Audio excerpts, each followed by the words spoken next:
बळी पडू नका।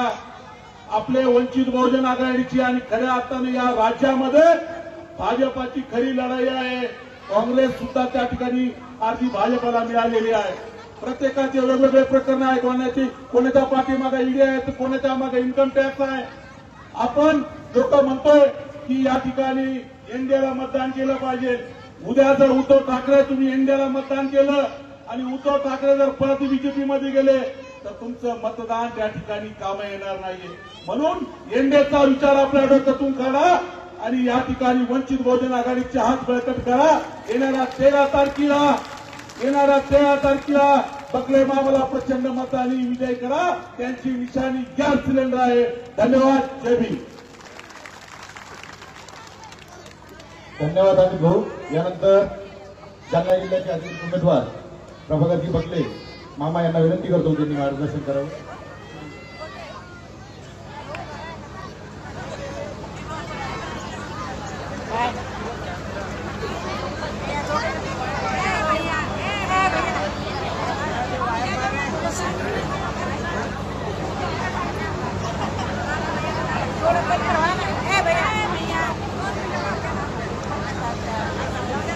हो दादा काय करायचं।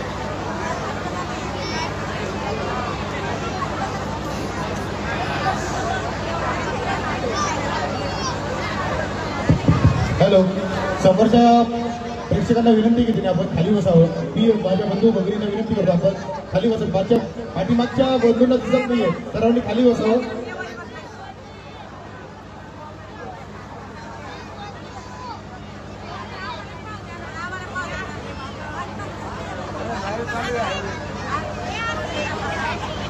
सर्वप्रथम सर्व महापुरुषांना अभिवादन करतो।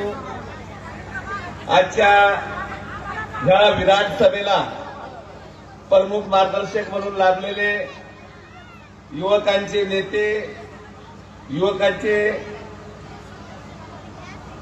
आराधस्थान आदरणीय सुजातदादा आंबेडकर, या ठिकाणी उपस्थित असलेले महाराष्ट्राचे नेते आदरणीय अमित भाऊ भुजबळ, ज्यांनी हा कार्यक्रम आयोजित केला असे आमचे युवक आघाडीचे जिल्हाध्यक्ष सतीश भाऊ गायकवाड,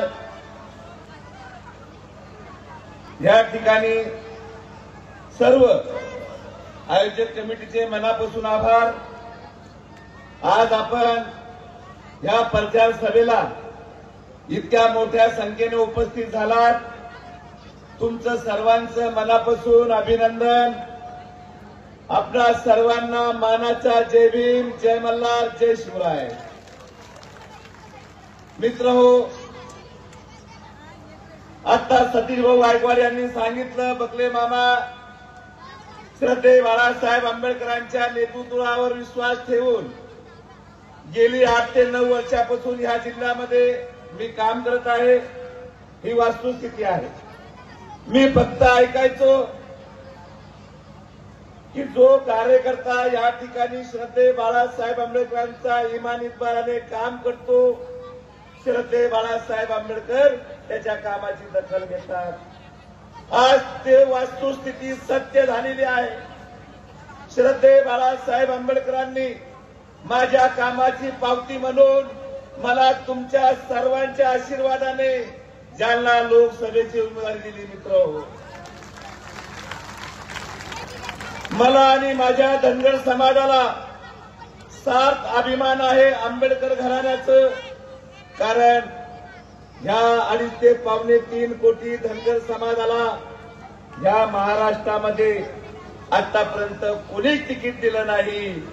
मामा समाजाला तिकीट देण्याचं धाडस या महाराष्ट्रामध्ये कोणी केलं असेल तर ते विश्वरत्न डॉक्टर बाबासाहेब आंबेडकरांचे नातू आदरणीय बाळासाहेब आंबेडकरांनी केलेलं आहे। आता सुजातदादांचं माझं बोलणं चालू होतं। या ठिकाणची जी बीजेपी आहे हे 25 वर्षापासून या ठिकाणी सत्तेत आहे। याच्या अगोदर रावसाहेब दानवे या ठिकाणी कधी मतं मागायला आलेत का? आलेत का?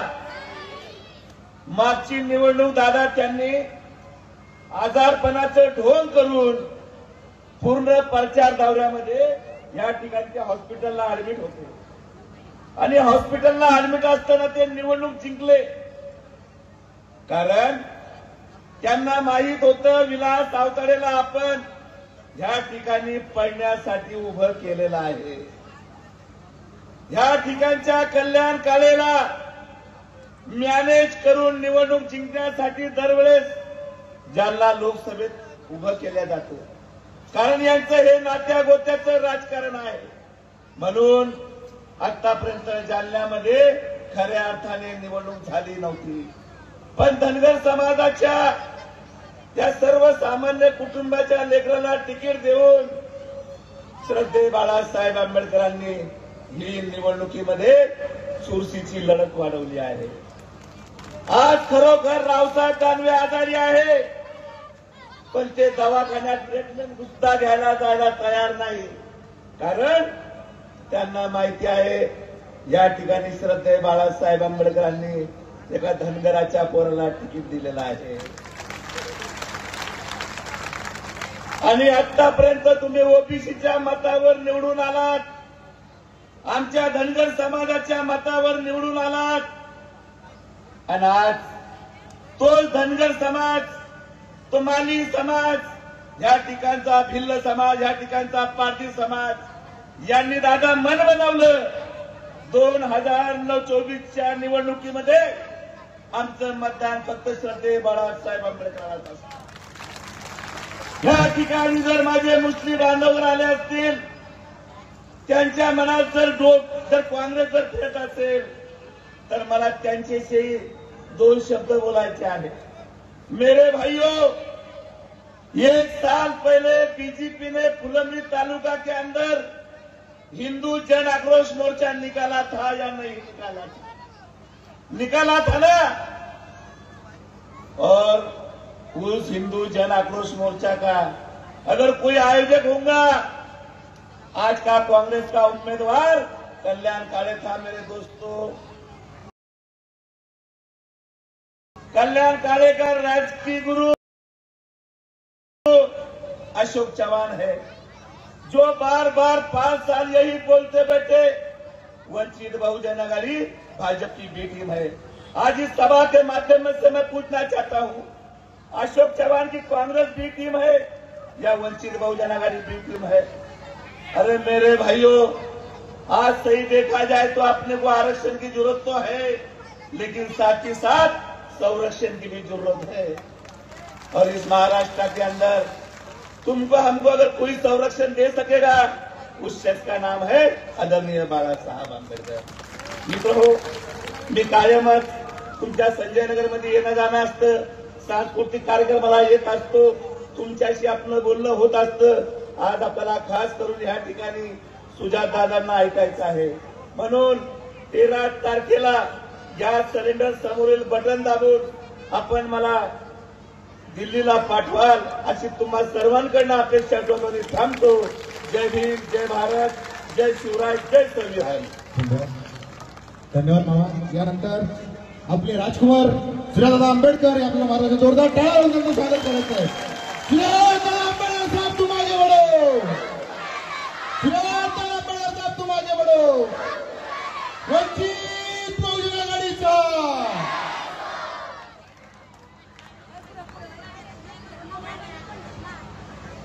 सर्वांना विनंती, आपण पाठीमागच्या लोकांनी खाली बसायचंय. पाठीमागं खुर्च्या आहेत, त्यांनी बसून घ्यायचंय.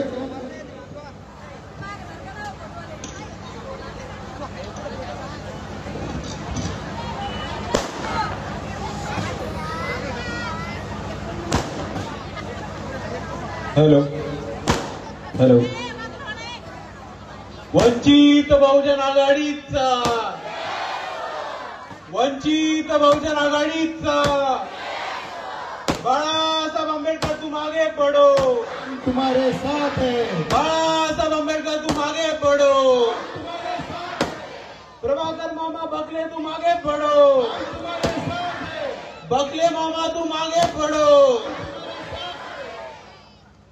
सर्वात प्रथम समतेचे विचार रुजवणाऱ्या सर्व महामानवांना श्रीवार अभिवादन करतो.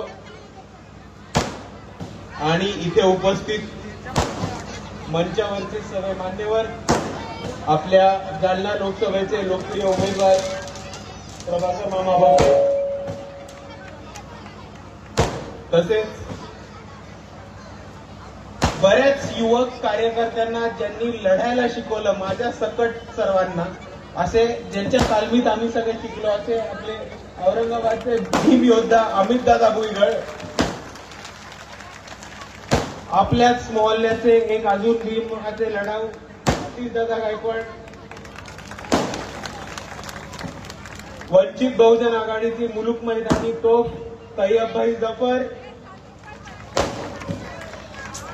आणि ज्यांनी आपल्या सर्वांना वंचित बहुजन आघाडीचं 2019चं प्रचार गीत दिलं आणि आपल्याला 2024चं विजय गीत दिलं, असं सचिन दादा आणि तसेच शीतलताई साठे आणि त्यांची महाजनसाची टीम, तसेच इथे उपस्थित सगळ्या माझ्या माता भगिनी, वडीलधारी मंडळी आणि या लढाईतल्या माझ्या तमाम साथीदारांना माझा जय जिजाऊ, जय शिवराय, जय ज्योती, जय क्रांती, जय मल्हार,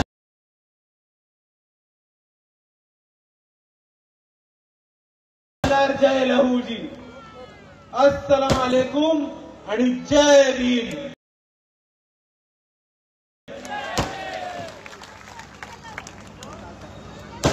आपल्याला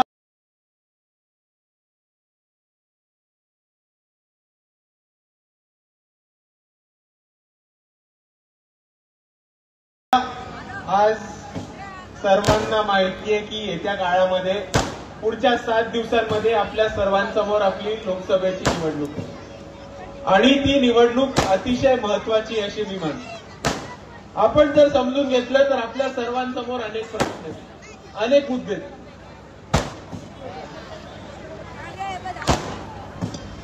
आपल्या सर्वांसमोर अनेक मुद्दे आहेत, अनेक मसले आहेत. आपल्या सर्वांना माहिती आहे की तिकडे लोकांनी येऊन मतं मागितली पाण्याच्या मुद्द्यावर, जो निवडून आला त्यांनी पाण्याच्या प्रश्नावरती निवडणूक लढवली, पण कोणत्याही प्रकारची आपल्या पाण्याची समस्या सोडवायचा प्रयत्न इकडच्या सत्ताधाऱ्यांनी केला नाहीये, हे मी आपल्या सर्वांसमोर सांगतो. पाणी मिळालंय का आपल्याला? गेले 8-9 दिवसात आपल्या सर्वांना पाणी येतं. ज्या लोकांनी निवडणूक लढवली त्यांनी पाण्याच्या प्रश्नावरती निवडणूक लढवली, त्यांना तुमच्या डोक्यावरती झोपवलं, ही आमची एक चूक झाली. पण ज्यांना युती धर्म पाळता नाहीयेत त्या लोकांना त्यांची जागा आपण या लोकसभेच्या निवडणुकीमध्ये दाखवून देणार, हे आपण सर्वांनी आज ठरवलं पाहिजे.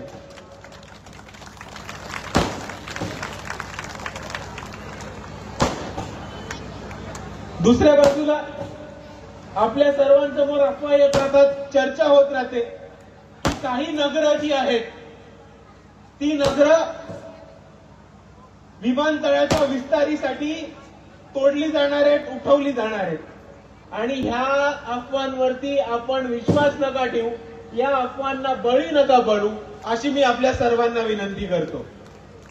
काही लोकांनी विमानतळाच्या विस्तारावरती निवडणूक लढवली, औरंगाबादचं विमानतळ नीट करू ह्याच्या मागणीवरती मतदान मागितलं.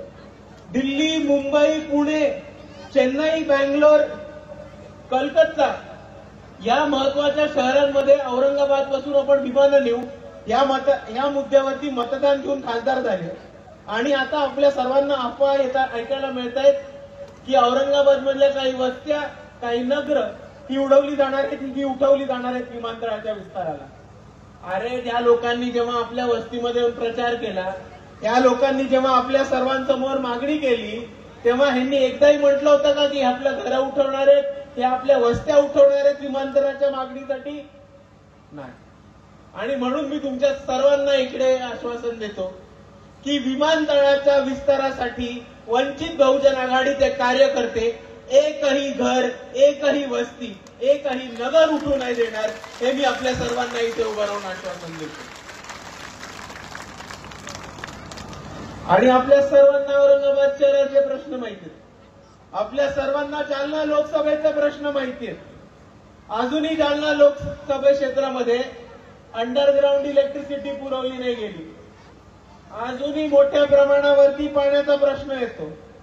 अजूनही मोठ्या प्रमाणावरती रस्त्यांचा प्रश्न येतो. आरोग्य सेवाचा प्रश्न येतो. औरंगाबाद शहरामध्ये कचऱ्याचा प्रश्न मोठ्या प्रमाणात येतो.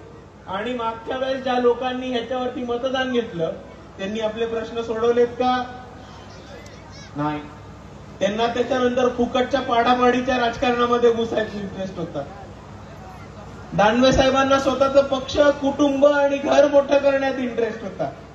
पण मी आपल्या सर्वांना सांगतो की जी लोक या फुकटच्या पाडापाडीच्या राजकारणामध्ये घुसली आहेत त्यांनी फक्त आपली सीट टिकून ठेवण्याची औरंगाबादची यावेळेस चिंता करायची. बाकी सगळा हिशोब औरंगाबादची जनता त्यांना देणार आहे हे आपल्या सर्वांना माहिती. दुसऱ्या बाजूला आपण सर्वांनी समजून घेतलं पाहिजे की ही निवडणूक परत एकदा आपल्या सर्वांसमोर उभी राहताना दिसते आणि आपल्याकडनं सर्वांकडनं अपप्रचार, प्रचार, टीका, टिप्पण्या या सगळ्या होताना दिसतात. आणि ह्याच्यामध्ये एक प्रामुख्याने मागणी आपल्याला करताना दिसतात. काँग्रेसची लोक आपल्याला प्रचार करताना दिसतात की संविधान वाचवण्यासाठी ही निवडणूक महत्वाची. मी मान्य करतो संविधान वाचवण्यासाठी ही निवडणूक खूप महत्वाची आहे. आज भाजप सरकार, हिटलरशाही सरकार सत्तेमध्ये बसलंय. ज्यांना एनआरसी सीए सारखा कायदा आणायचा आहे, ज्यांना वन नेशन वन इलेक्शन सारखे कायदे आणून स्थानिक स्वराज्य संस्था मोडीत काढायच्या आहेत, ज्यांना ईडी सीबीआयचा वापर करून देशाची लोकशाही मोडीत काढायची आहे, इलेक्टोरल बॉन्ड सारखे घोटाळे करायचे आहेत आणि स्वतःच्या खिशात पैसे टाकायचे. हे दडपशाहीचं सरकार आहे. हे लोकशाहीच्या विरोधातलं सरकार आहे. हे संविधानाचं सरकार नाहीये. हे मी आपल्या सर्वांसमोर मान्य करतो. पण मला एका अर्थाने आपण एक गोष्ट कबूल करा की भाजपला हरवायचं म्हणून आपण काँग्रेसला मतदान केलं तर आपल्याला काय गॅरंटी आहे की काँग्रेसचा उमेदवार हा भाजपमध्ये पळून जाणार नाही? आज जे काळे साहेब उभे आहेत काँग्रेसकडनं ते अशोक चव्हाणांच्या गोट्यातले मानले जातात. ते अशोक चव्हाणांना गुरु म्हणतात. पण आज अशोक चव्हाण कुठे दिसतात आपल्याला? भाजपमध्ये. आणि दुसऱ्या अर्थाने मला एक गोष्ट सांगा, 70 वर्ष काँग्रेसनी राज्य केलं. 70 वर्षानंतर ही भाजपसारखी ताकद उभी राहिली आणि भाजप लोकशाही बदलायला, संविधान बदलायची भाषा करते तरी काँग्रेस काही करू शकत नाही. तर आपल्याला कोणती गॅरंटी आहे की पुढच्या येत्या काळामध्ये काँग्रेस हे भारताचं संविधान वाचवू शकणार आहे? हे आपल्याला सांगू शकता का? कारण जी लोक गेल्या 70 वर्षामध्ये कोणत्याही परिस्थितीमध्ये संविधान अजून खंबीरपणे उभं करायचं किंवा असे नवीन कायदे आणि योजना आणायचं जेणेकरून मोदींसारखा हिटलर जर सत्तेमध्ये बसला तर तो भारताचं संविधान बदलू शकणार नाही, असा एकही कायदा हे काँग्रेस इकडची आणू शकली नाही. आणि ते फुकटचे आरोप करत बसतात की वंचित बहुजन आघाडीला मतदान म्हणजे भाजपला मतदान. वंचित बहुजन आघाडी ही भाजपची बी टीम आहे. पण आज आपल्या सर्वांना माहिती आहे की काँग्रेस आणि भाजपचे उमेदवार एकाच कुटुंबात येतात. नाते संबंध आहेत, नातेवाईकांचे संबंध आहेत त्या दोघांचे. मग तुम्ही मला सांगा की काँग्रेसला मत म्हणजेच भाजपला मत. दुसऱ्या बाजूला ही लोक आपल्यावरती टीका करत बसायची की वंचित बहुजन आघाडी ही भाजपची बी टीम आहे. ती टीका कोणी केली? अशोक चव्हाणांनी केली. आज अशोक चव्हाण कुठे दिसतात आपल्याला? भाजपमध्ये. अजून कोणी टीका केली? अजितदादांनी. ती कुठे दिसतात? भाजपमध्ये. अजून कोणी केली? राधाकृष्ण विखे पाटील. कुठे दिसतात आपल्याला? भाजपमध्ये. तर मी काँग्रेसवाल्यांना एक गोष्ट सांगतो की तुम्ही आरोप वगैरे सोडून द्या. तुमचा अर्धा पक्ष मागच्या दाराने भाजपमध्ये जाऊन बसलाय. तुम्हाला तुमच्या घरातली पोरं घरातच टिकून ठेवायची असतील ना तर तुम्हीच डायरेक्ट भाजपशी युती करून टाका. संपलेल्या पक्षाविषयी नाही बोलत आपण. दुसऱ्या बाजूला आपण समजून घ्या की आज काँग्रेस जी भूमिका घेतीये ती संविधानाच्या हिताची नाहीये, ती संविधानाला अजून धोक्यात टाकणारी आहे. कारण आपण गोष्ट समजून घ्या काय होतं. आज काँग्रेसनी 40 पानांचा मॅनिफेस्टो आणलाय. किती पानांचा? 40 पानांचा जाहीरनामा. त्या 40 पानांच्या जाहीरनाम्यामध्ये त्यांनी एक शब्द एनआरसीसीएच्या विरुद्ध नाही लिहिला. आणि दुसऱ्या बाजूला हे म्हणतात की आम्ही दलितांचे, मुसलमानांचे आणि संविधानाचे रखवाले. अरे घंटा रखवाले, तुम्ही तुमच्या पक्षातली लोक नाही थांबू शकत.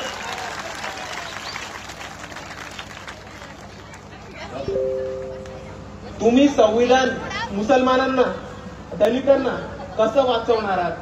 तुम्ही तुमच्या पक्षातली लोक भाजपपासून जाताना नाही थांबवू शकत. तुम्ही भाजपला काय थांबवणार आहात, कसे थांबवणार आहात हे सांगूनच टाका आम्हाला एकदा. कारण तुम्ही मुसलमानांची बाता करता, मुसलमानांची बाजू घेऊन लढायचं बोलता, पण ह्या 48 लोकसभेच्या सीटांवर तुम्हाला एकही मुसलमान देता नाही आला. ही वस्तुस्थिती आज काँग्रेस समोर आहे. आणि जर इकडे कुठले मुसलमान भाऊ माझे ऐकत असतील, बांधव असतील, तर त्यांना मी एकच गोष्ट सांगणार आहे कि आप एक चीज पे गौर फरमाइए कि ये कांग्रेस वालों के मन में और जहन में एक ही चीज है कि हम उनकी वोट डालने की मशीन है, हम सिर्फ वोट देने के लायक हैं. ये कभी ये नहीं समझते, ये लोग कभी ये नहीं सोचते कि हम भी इलेक्शन में खड़े रह के वोट लेके, वोट हासिल करके चुन के आने के काबिल नहीं है. ये लोग हमें को ऐसे ही समझते. और इसी तरह वंचित बहुजन आघाड़ी ने कांग्रेस को पीछे छोड़ के पूरे महाराष्ट्र में 48 लोकसभा के सीटों में 6 मुसलमान उम्मीदवार दिए और उसमें से एक मुसलमान उम्मीदवार मुंबई का अबुल हसन खान, जो वंचित बहुजन आघाड़ी के मुंबई के प्रदेश अध्यक्ष थे, 7 साल से वंचित बहुजन आघाड़ी से काम कर रहे थे. इस बार इंशाल्लाह वो दक्षिण मध्य मुंबई से चुन के आएंगे. दूसरे उम्मीदवार जिनका बीजेपी और आरएसएस ने डर के फॉर्म कैंसिल किया, ऐसे भूले मालेगांव से हमारे उम्मीदवार थे आईपीएस अब्दुल रहमान साहब. आईपीएस अब्दुल रहमान साहब बहुत बड़े आईपीएस अधिकारी थे, सेंट्रल गवर्नमेंट में काम करते थे. 2019 में 2020 में उन्होंने इस्तीफा दे दिया. इस्तीफा क्यों दिया? तो एनआरसी सीए के खिलाफ. तो ऐसी शख्सियत जिन्होंने अमित शाह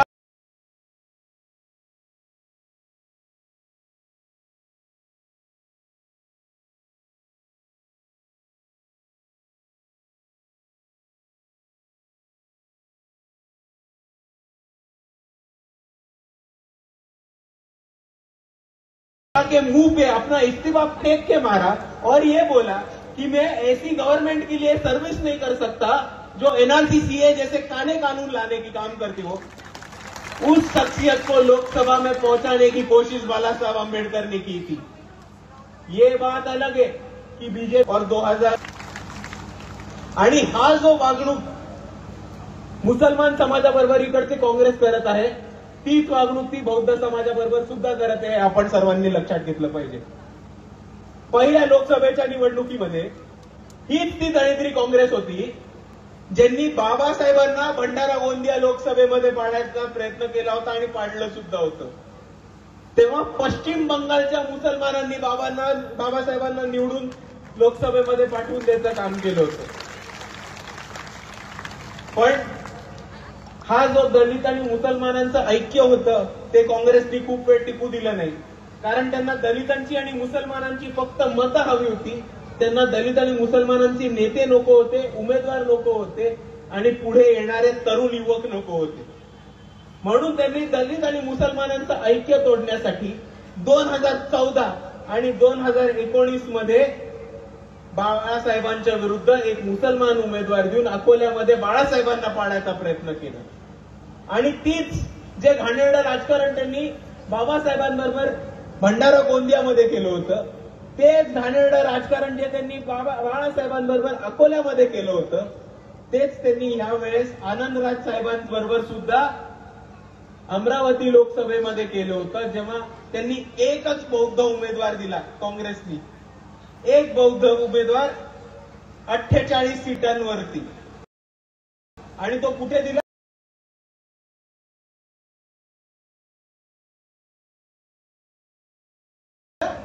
अमरावतीमध्ये आनंदराज साहेबांना पाडण्यासाठी.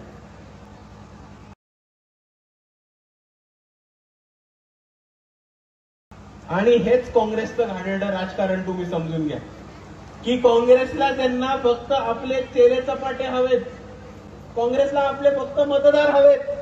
काँग्रेसनी एकही आपला पुढे येऊन नेता बनवू नाही दिला, त्याला मान सन्मान नाही दिला. आणि जेव्हा जेव्हा ह्या महाराष्ट्रामध्ये किंवा या भारतामध्ये खंजीर खुपसून बहुजनांचं आणि आंबेडकरवाद्यांचं राजकारण पाडण्याचं काम केलं, हे आपण सर्वांनी समजून घेतलं पाहिजे. कारण आज आपण जर परिस्थितीत बघितलं तर एकही महत्वाचा माणूस, एकही महाराष्ट्राचा नेता, एकही महाराष्ट्र राज्यापुरतीचा नेता हा बौद्ध समाजाचा किंवा मुसलमान समाजाचा हा काँग्रेसला उभा करता नाही आला. पण त्यांच्या बापाची मालकी असेल असे येऊन आपली मतदान मागतात आणि आपल्याला भेटून ठरवतात. आता तुम्ही मला बाळासाहेबांना पाडलंय, आनंदराज साहेबांना पाडलंय, इकडे बहुजनांचं, मुसलमानांचं आणि आंबेडकरवाद्यांचं राजकारण उभं राहू नाही दिलं. अशा लोकांना आपण मतदान करणार का? अशा लोकांना जोपर्यंत आपण त्यांची जागा दाखवून देत नाही तोपर्यंत ह्या लढाईमधनं मागे हटायचं नाहीये, एवढं आपल्या सर्वांनी लक्षात घेतलं पाहिजे मित्रांनो. कारण आपली इकडे एक चळवळ होती, आपली इकडे एक चळवळ होती की दलितांचे, बहुजनांचे, मुसलमानांचे, आदिवासींचे, कष्टकरी समाजातले, गोरगरिबांचे, सर्वसामान्यांचे, आंबेडकरवाद्यांचे उमेदवार जास्तीत जास्त संख्येने जर निवडून आले तर भारताचं संविधान नुसतं टिकणारच नाही, पण ज्या विजननी, ज्या दृष्टीने बाबासाहेबांनी ते संविधान लिहिले त्याच दृष्टीतनं ते संविधान आणि सरकार चालवण्याचे उमेदवार हे आंबेडकरी चळवळ इकडची उभी करू शकली असती. पण या चळवळीच्या पाठीमागे खंजीर खुपसण्याचं काम सुद्धा काँग्रेसने केलंय. आपलं एकच स्वप्न होतं की ह्या महाराष्ट्रामध्ये, या भारतामध्ये स्वाभिमानी आंबेडकर चळवळ उभी राहिली पाहिजे, त्याचा एक पक्ष उभा राहिला पाहिजे, बहुजनांचा, मुसलमानांचा एक पक्ष उभा राहिला पाहिजे. आणि तेच स्वप्न घेऊन आम्ही हा वंचित बहुजन आघाडी हा पक्ष सुरुवात केलाय. पण पहिल्या निवडणुकीपासून काँग्रेसने आपल्याला बी टीम म्हणण्याचं काम सुरुवात केलंय. यावेळेस युतीचं नाटक केलं आपल्याशी, यावेळेस युतीचं नाटक केलं आणि सगळ्या ठिकाणी जाऊन म्हटले की बाळासाहेबांनी युती केली पाहिजे होती, बाळासाहेबांनी युती केली पाहिजे होती. अरे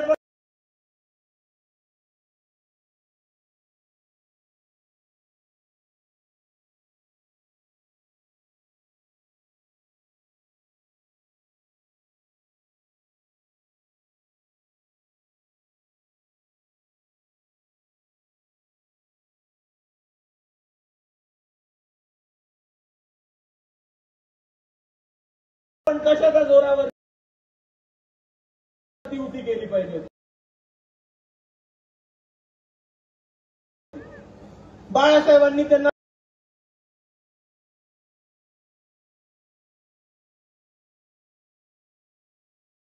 चार सुझाव दिले होते. किती सुझाव? 4. मी ते सुझाव सांगतो, तुम्ही सांगता ते चुकीचे होते का बरोबर होते ते तुम्ही ठरवा. पहिला सुझाव होता की या महाराष्ट्रामध्ये 15 उमेदवार हे बहुजनांचे दिले पाहिजेत. बरोबर होतं का चुकीचं होतं? बरोबर. दुसरा सुझाव होता मुसलमान समाजाचे 3 उमेदवार असले पाहिजे. बरोबर होतं का चूक होतं? बाळासाहेबांचा राजकीय प्रवास बघितलाय. आपल्याकडे मालमत्ता आहे का? शिक्षण संस्था आहेत का? साखर कारखाने आहेत का? शेतीचे कारखाने आहेत का? गडगंज संपत्ती आहे का? बेनामी प्रॉपर्टी आहेत का? जमिनी आहेत का? आपल्याकडे काय? मग आपल्याकडे फक्त आणि फक्त तुमच्यासारख्या लोकांची, निष्ठावान कार्यकर्त्यांची साथ आहे. बाळासाहेब आंबेडकरांकडे फक्त आणि फक्त तुमच्यासारख्या लोकांचा जनसागर आहे.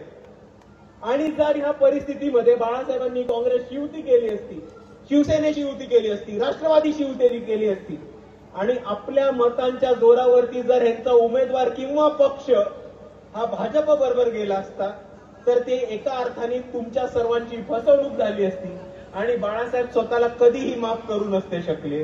म्हणून या परिस्थितीमध्ये त्यांनी मागणी करून घेतली की तुम्ही आम्हाला लिहून द्या की आमच्या मतांवरती निवडून आल्यानंतर तुम्ही भाजप बरोबर जाणार नाही.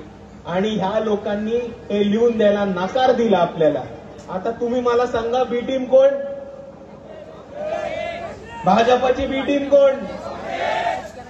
आणि म्हणून मी तुम्हा सर्वांना एवढीच विनंती करतो की हा भाजपला आणि भाजपच्या बी टीमला पाडण्यासाठी सक्षमपणे आज उभी राहिली आहे ही वंचित बहुजन आघाडी. आणि तुम्ही जास्तीत जास्त मतांनी वंचित बहुजन आघाडीच्या उमेदवारांना म्हणजेच आपल्या बकळे मामांना जालन्यामधनं जास्तीत जास्त मतांनी निवडून द्या एवढीच आपल्या सर्वांसमोर विनंती करतो. आणि जाता जाता आपल्या सर्वांना नुसता एकच प्रश्न विचारायचा आहे की आपल्याला आपलं चिन्ह माहितीये? माहितीये चिन्ह? मागची लोक आवाज नाही येते. आपलं चिन्ह काय आहे? आपलं चिन्ह काय आहे? जरा मोठ्याने आवाज येऊ द्या, दिल्लीपर्यंत जाऊ द्यात आवाज. Gas cylinder. असा जाणारे आवाज, असा आवाज तर तुमचा दाजींच्या घरापर्यंत पण नाही जाणार. आपलं चिन्ह काय आहे? Gas cylinder. आपलं चिन्ह काय आहे? एक नंबर मित्रांनो. एवढंच म्हणतो आपल्या सर्वांसमोर की आता ह्या जालना लोकसभेमध्ये आपल्या बिनकामाचे दादा जाऊ द्या आणि आपल्या कामाचे बकले मामा येऊ द्या. एवढंच म्हणून मी माझे 2 शब्द थांबवतो. आपल्या सर्वांना माझा जय भीम, जय संविधान. वंचित